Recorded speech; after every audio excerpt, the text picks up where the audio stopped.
everyone. Welcome to the Cosmic Wizard Show, episode 4. I'm talking today with my friend Vernon about how we can change our outer reality by altering our inner landscape. It's a super interesting conversation that I've thought about many times since the original time that I heard it, and I hope that you enjoy it as much as I did. I also have some exciting news. I launched a website, so check it out, www.cosmicwizard.ca, and I've got a promo code that I'm going to put in the show notes. If you're interested in getting a reading done, learning more about this true sidereal business, want to find out what your chart says according to the true sky, check out my website and use the code. And without further ado, let's dig into this episode with Vern. Okay, hello everyone. Welcome to another episode of the Cosmic Wizard Show, and today we have my friend Vernon John Ledger on in honor of Pisces season. We're going to be talking about some dreams, a really cool dream story. So hello, welcome Vernon. Hey Rio, how you doing? I'm doing good. How are you? Oh, very good, yeah. Excellent. So you told me this story. We were hanging out around a campfire, and I've thought about it many, many times. So would you like to tell us about it? Sure. Okay, so the dream, I actually found my dream journal today. Oh, cool. Pretty journal. Yeah. And I found out what day the dream was. It was June 5th, 2017. It's right before your birthday. Yeah, a couple days. Interesting. So this dream, it's interesting because I didn't really fully understand the dream until about almost a full year, till the fall. From the spring to the fall, it took that long to actually understand what the dream meant. Okay. And I understood it by sharing it. That's usually how I understand my dreams a lot better, is by sharing them, because I can hear myself talk. Because I got that self-projected authority, of the... Oh, gotcha. HD? HD. Yeah. Okay, so the dream is basically like you want to picture a barren landscape. Like it's the ground is cracked with dirt and the sky is gray. And there's this, what looks like a sidewalk with cobblestones, round cobblestones on it. And I walked up towards the cobblestones, and I noticed that they weren't cobblestones, they were little orbs.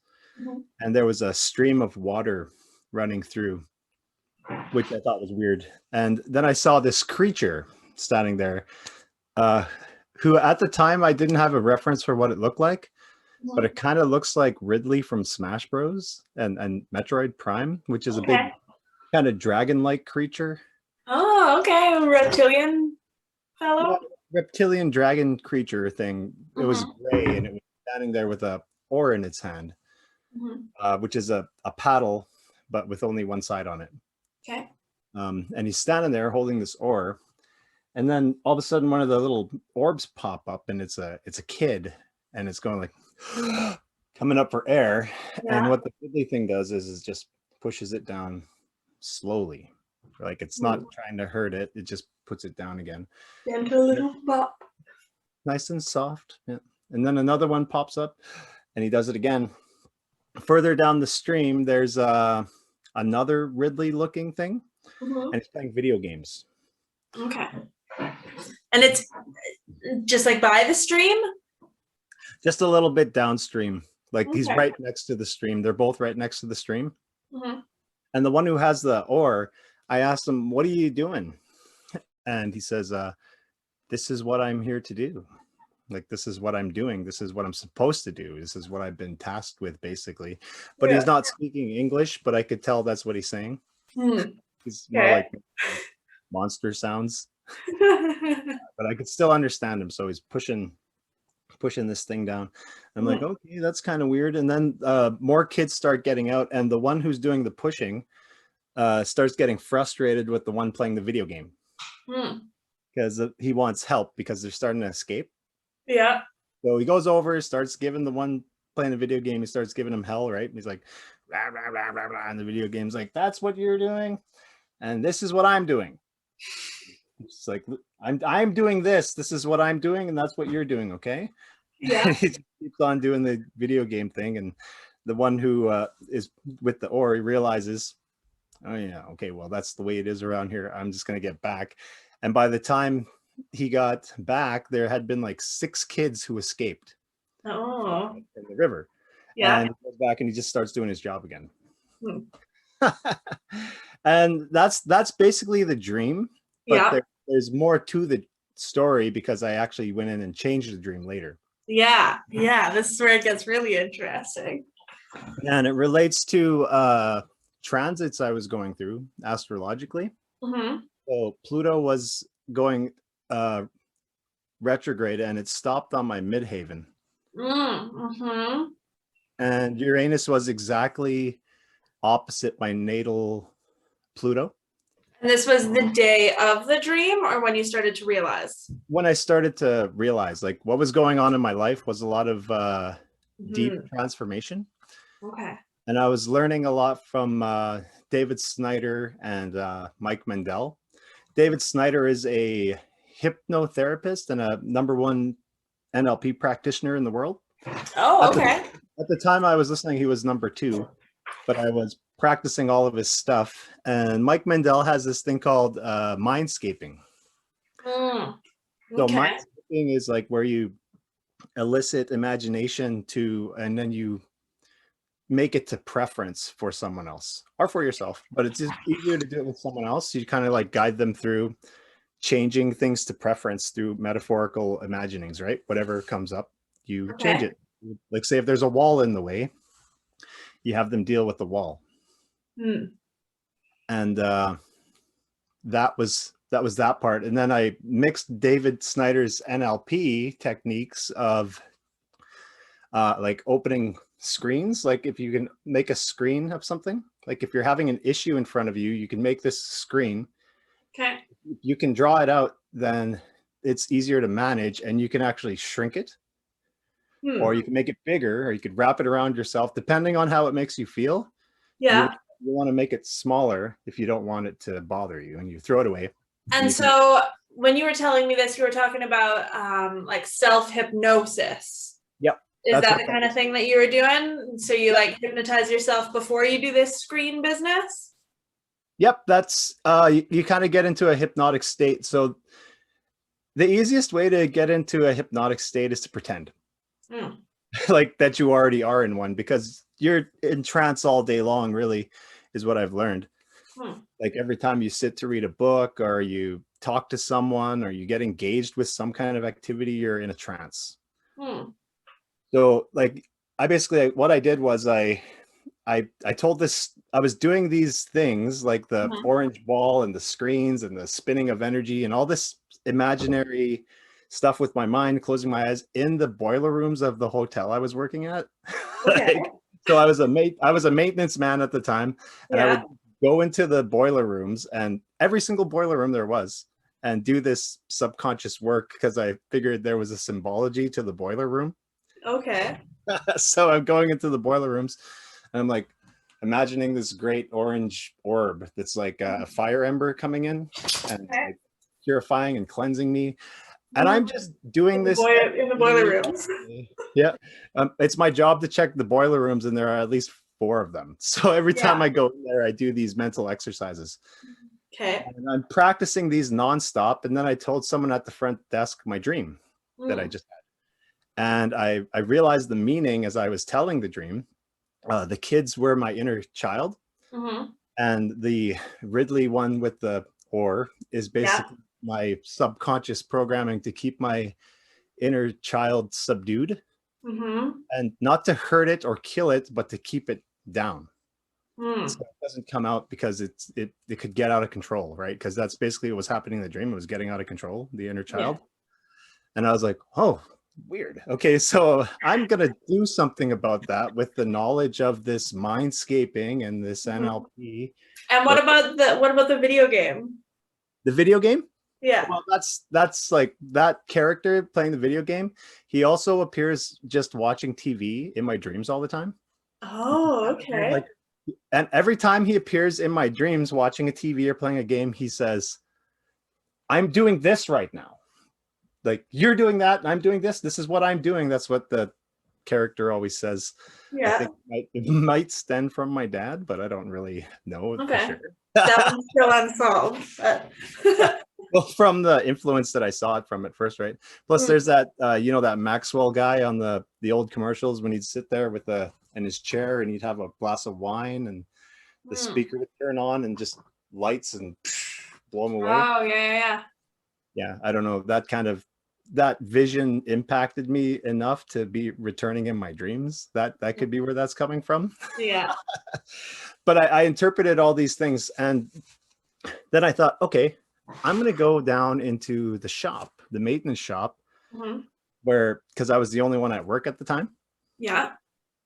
And Pluto was right on my midheaven at this point. Yeah. I was like, okay, this might be a perfect opportunity to transform something, is what I was thinking. So I went into the room and I got into my hypnotic state, and I purified myself with this orange ball.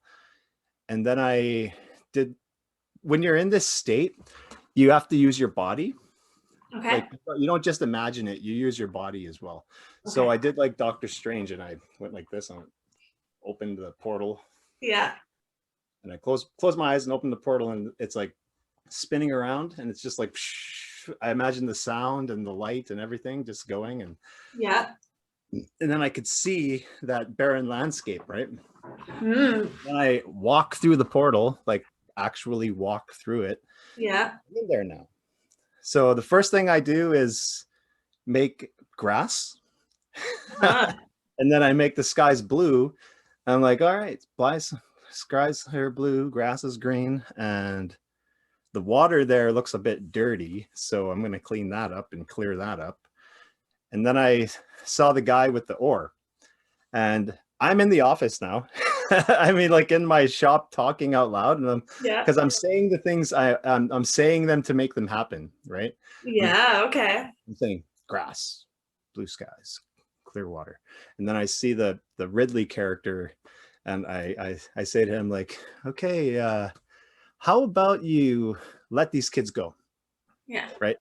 And then it's like, okay, it lets the kids go, and the kids all escape. They all go. They're just running around now, doing their thing, playing in this paradise that I created, right? Yeah. And I got the guy with the oar to actually get into a boat, like a canoe, and to go down the stream and find something cool and bring it back.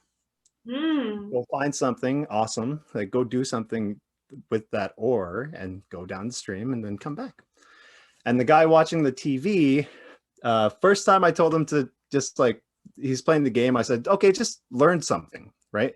But I went in again later, and what I did later was I told the guy to teach the kids stuff. Like teach the kids how to live, teach the kids how to be their true selves, and how to get along in the world and stuff. So I made it look like me instead of a monster. And so I did all this stuff, and the kids are now learning. And then I left. I walked out and I closed the portal. Like I just close it, kind of like hands close it. And then very soon after that, I was really searching for meaningful work, because I was working as a maintenance man. And working as a maintenance man, you sweep butts, and you sweep up like cigarette butts all day. Yeah. And they just keep on getting flicked again and again. And it's kind of like, oh, this isn't like, I'm not really doing anything except for cleaning up after people. And it seems kind of meaningless and pointless. And I have all these skills, and these things that I'm learning could be useful. And plus the boss's son had started working there, so things really started changing. Which is funny because my cousin, who has his moon in the same place as my Pluto, Robert, he was having the same thing going on at his work. Oh, interesting. Interesting, yeah. So then I just went out looking for a job, Mm-hmm. And I thought like, okay, well, I'm gonna go out here looking for a job. Someone comes and knocks on my window, and he says, "Hey, Vern, what's up?" And they're like, "Oh, not much, just sitting here." He's like, "Are you looking for a job?" I'm like, "No, but I was thinking about it." And he's like, "Oh, okay, well, come on upstairs." So he gave me a job, opportunity to work as a maintenance man again, Okay. for the town though. Okay. And I was like, you know what? That seems pretty good, but it's actually a little bit more restrictive with my free time. And I wasn't really interested in that.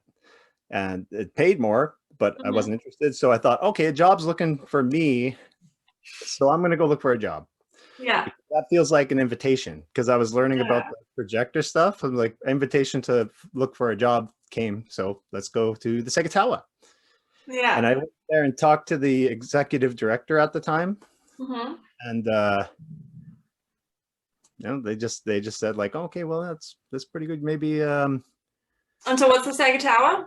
Sagatawa Friendship Center is a cultural center, and they also have a youth center there. They do all kinds of things. They help all, like, everyone with everything from employment to housing the homeless and giving them a place to stay, and just helpful stuff. Yeah. So I went over there, talked to her, and she gave me a job as a youth worker. And like, that's what that relates to my dream, because that's what I transformed in my dream, like, as to suppressing my own inner child to embracing and teaching. Yeah. Oh, super interesting. And you've used this sort of technique, like, this just sounds so interesting. I'm gonna have to like dig further into the technique, I suppose. But like you were telling me about like endless rooms that you can go into and stuff. Oh yeah. Like, you can do a lot of stuff. The only limits to what you can do with this kind of stuff is in your imagination. Okay. You have a limited, if you're not gonna let your imagination work with it, like, if you don't think your imagination is useful, it's not going to work. Gotcha. It's kind of like that thing where they say magic, you know, if you don't believe in magic, you don't get it. That's my saying. I don't know if anybody else says that, but I like to say that. Like, okay, if you don't believe in magic, then you're not going to have any access to it. Sorry. Yeah, the older I get, the more I start to wonder if like our reality is sort of some sort of hologram universe, basically, and like maybe the extent, what if we're just living in like parallel universes, and actually the only extent is like what you can believe and imagine, you know? Yeah, I like that. Interesting. I don't remember my dreams very much. I remembered like 3 dreams in a row this week, and it was a big deal, and I was writing them down, trying to remember them. Nice. That's the best way to remember for me to remember my dreams is to have the mantra that says, "I will remember my dreams." Over and you just say it before bed? Yep, you're just laying down in bed. You just keep saying, "I will remember my dreams tonight. I'm gonna remember my dream. I will remember my dream." And then have a pen. Yeah. Sometimes it's not possible to remember dreams because you're thinking about the day, or you're thinking about things that are happening. Like, you know, you have a baby, right? Yeah. So if baby's wanting your attention, it's not going to be very easy to remember your dreams, because attention gets taken to the outer world, and it's not really going back to try to reflect. I don't sleep for very long periods of time either. I'm always waking up like 8 times a night. That's you actually only sleep for 90-minute sleep cycles, so that might help to be mindful of that, because I did a lot of research on sleep and dreaming. So it kind of goes like, we move around all night because every 90 minutes you wake up. Okay, so this technique, making portals into your own mind, is there anything else notable you've used it for? Yeah, quite a few things. So I would recommend like trying it. because it's really fun. It's actually really fun, and the changes are really just like noticeable. They're super noticeable, like the outside world. I haven't done it with a dream again yet, but I have dream journals, so I could really, if I wanted to, if I wanted to interpret my dreams, I could go in and redo the work. But maybe I'll just go through the basic principles of the technique. Okay, yeah, let's do that. So you want to get into a trance state, and the way I do it is I close my eyes, and then I tell myself that my eyelids are getting heavy, and the more I try to open them, the heavier they get. Okay. That's the first thing. It's called I don't know what they call that, but it's just close your eyes, and then after you do that, you want to do a full body kind of relaxation scan from your head to your toe, just to become body aware. And then after you do that, you want to imagine the alphabet backwards getting big and then shrinking and disappearing into darkness. And the reason why you do that is because it's a bit of a challenge for your mind to do. And your mind doesn't want to do it. No, so that's what I was just thinking. It's like, oh, that sounds hard. That's what makes it easy, though, is because your mind just says and puts it away. So your mind is active in putting that away, kind of thing. And then after that, you can use your hand, but you don't have to use your hand. You go up and you go down, and you go up and you go down, and you do that about 4 or 5 times. And when you go down, you tell yourself with every time you go down, you go deeper and deeper into a trance. Out loud or just in your mind? Doesn't matter? Either or. Okay. There's no wrong way to do it. It's called fractionation is what that technique is called, because it's like just with every one you do, you get deeper and deeper. I think using your hand is good because you use the Reiki in your hand, and you can kind of feel the heat going by your face. And so then once you're in the trance, if you want to work with dreams, the way I do it is I open the portal, but I already have the dream in mind, like the landscape. I have the landscape in mind. So open the portal like Doctor Strange, you know, kind of like start off small and then go. If you make sounds, it actually helps too, like, and keep your eyes closed, but move your body. That's the most important part, is you use your body and your words, and you make sound effects and you do all these things, and you go through the portal. Okay. And now you're in the dream, and you just kind of like describe what you're seeing around you. You could do that in your mind, or you could do it out loud. I find doing it out loud is a little bit easier for me. And as you're seeing all the things around you, you decide what you want to change. Like, what do you not like in here? What's not your preference? And you just change it.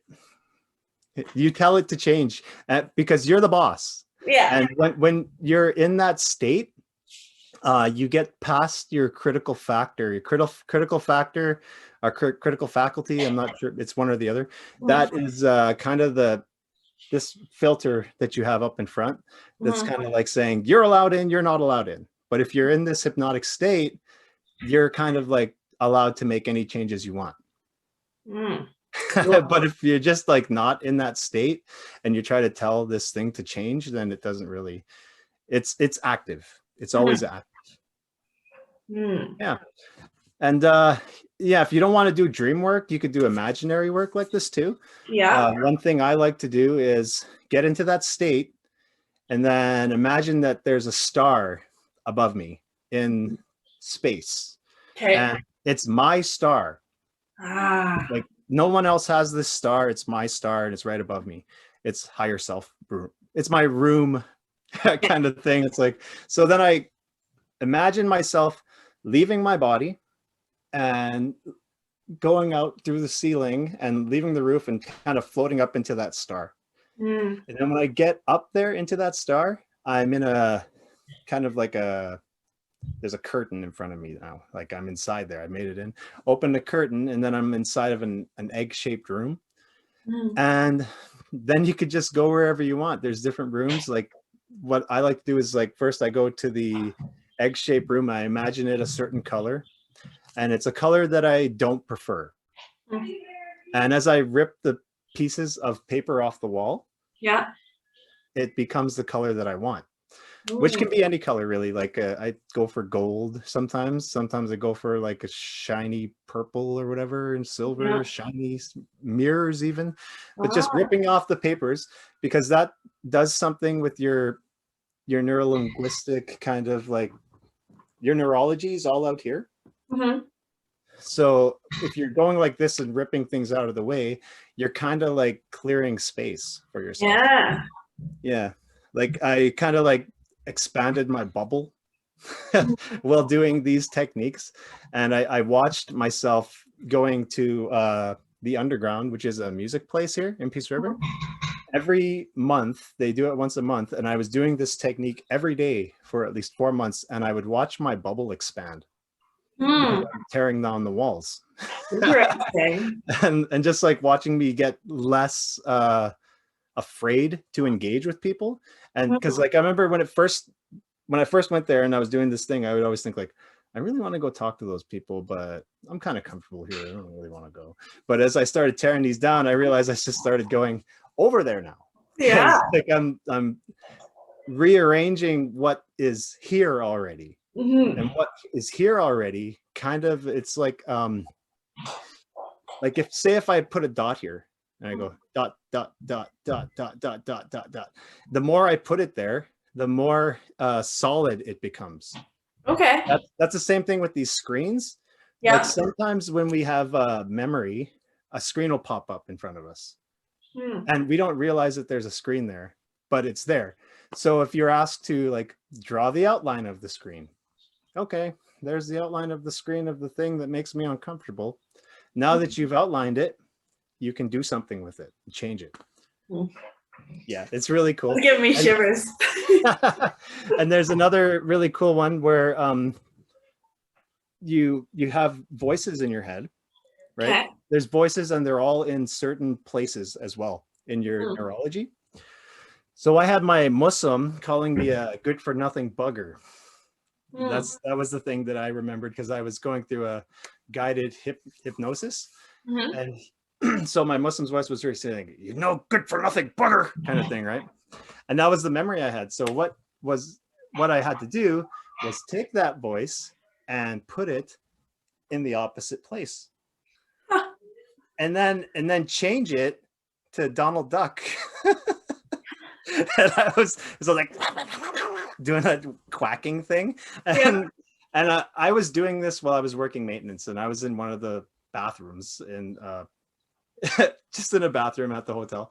And I did this and like I did the quacking, moving the voice, and I started laughing out loud. And I'm like had my headphones in. I'm like, oh man, like I hope no one heard that. Yeah. But that technique worked for me because those words that he had said to me just out of like carelessness, I guess, they stuck. So things stick. The more people say things, they'll stick somewhere in your neurology is kind of things. Like I have had friends who says there's something blocking me. There's a block. I don't know what it is, but there's a block. And they're going like this with their hands. And I'm like, okay, there's a block. And I tell them to like, I'm like, do you mind if I give you a suggestion about the block? Yeah. And they're like, sure. Okay, well, you're actually holding the block while you're talking about it. So maybe like just like close your eyes and imagine the block and try to give it a color, right? And it gives the block color. Oh, it's blue. Okay. So is it a hard block? Yeah, it's a really hard block. Okay, how about you make it into a squishy block? Like where you could just shrink it. And he's like, okay. So he shrinks the block. And he shrinks it. And then it's like, okay, it's a really small block now. You don't have to keep it in front of you. You can throw it behind you. And then the block is kind of like, it's not there in the same way that it was before he actually took it and moved it. Yeah. Just like Zach Buck, he came over from, he had his bike stolen. And he was visiting me and he just couldn't stop talking about his bike being stolen. So I was like, oh, hey, want to try something, Zach? Okay. So what he did was he drew it out. He saw it in front of him right there. Yeah. And I also asked him to do the spinning technique, which is another one, because he has a bad feeling associated with the thing it's like in front of him at all times. He can't get rid of it. So the feeling was in his somewhere around here.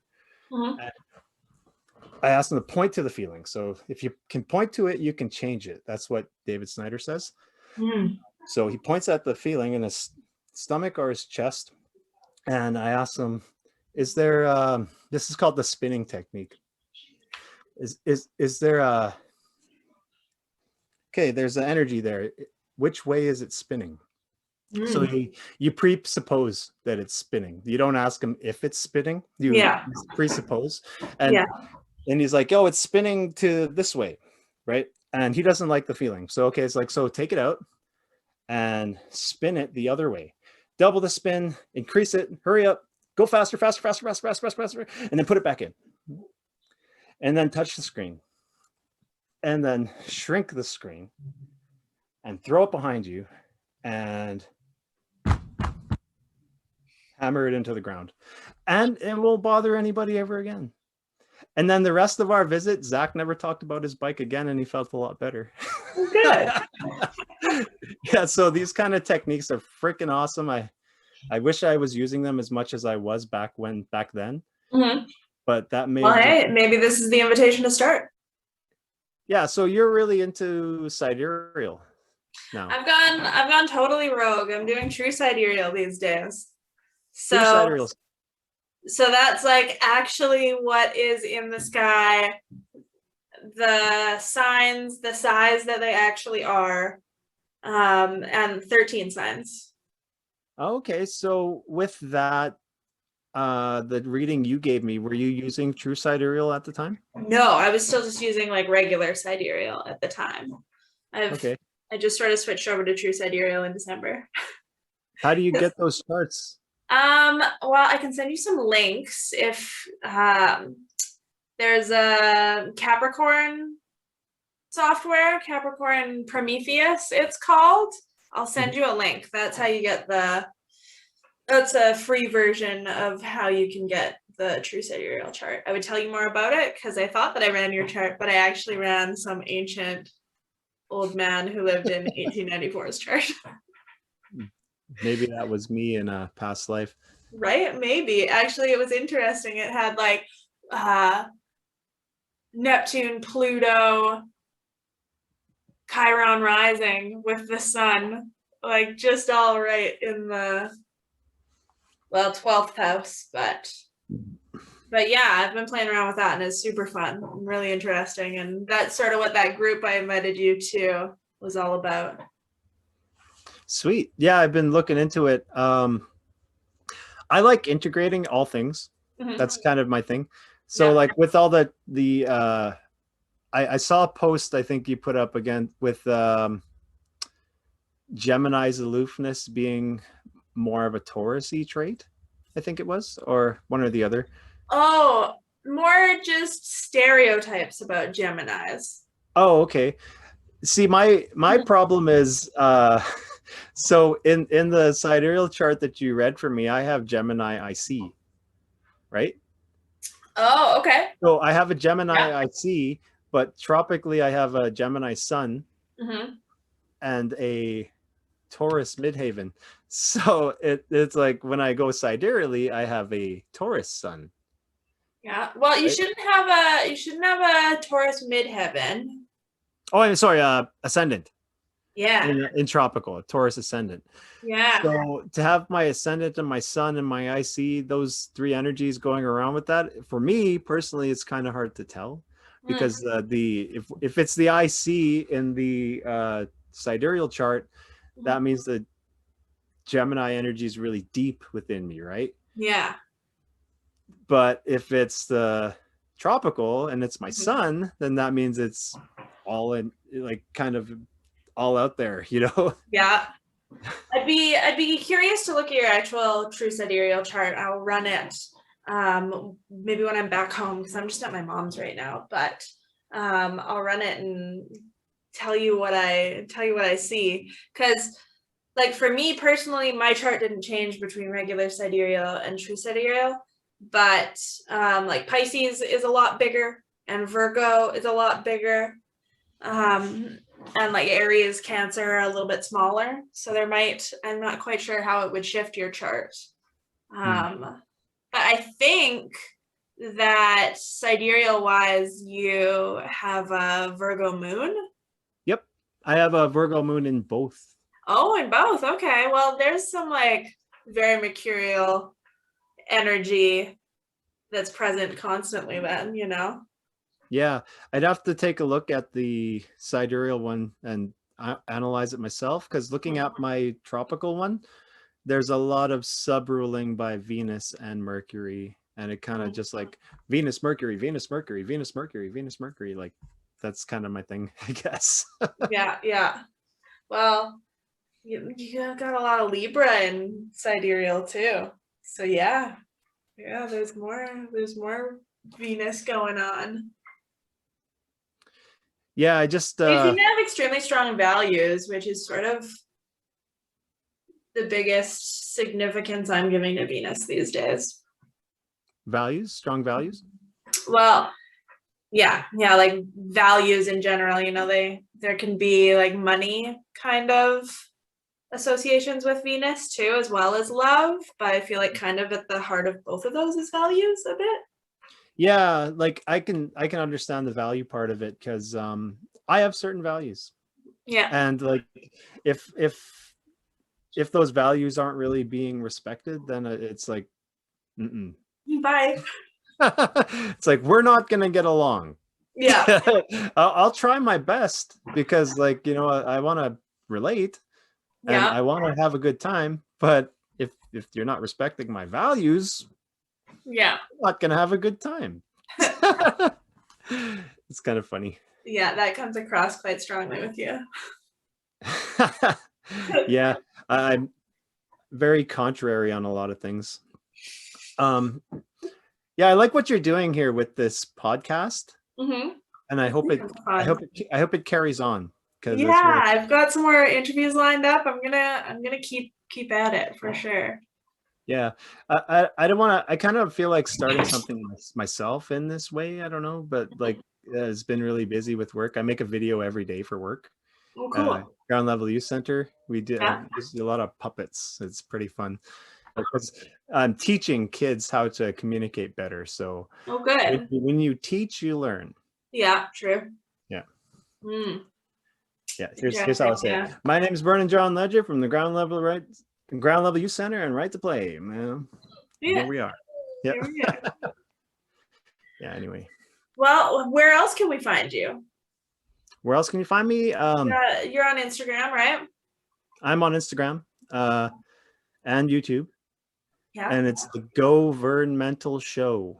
Okay. Yeah. On YouTube there, I have a lot of old videos. I guess you could just call it like an art page. I'm going to cut that episode here because me and Vern are pretty good friends and we went on a bit of a rambling tangent. So we'll just keep it concise like that. If you enjoyed this, check out, you can subscribe to my show or my podcast. We've got it up on Apple, Google, Spotify, Anchor, I think soon to be distributed in other places as well. Subscribe, like, do a review if you enjoyed it. All helps with everything. And check out my new website, cosmicwizard.ca. Again, there's a 30% off code. I'll just put it in the show notes if you want to get a reading done or learn more about me, anything like that. Check it out, and I hope that you enjoy it. Talk to you again soon.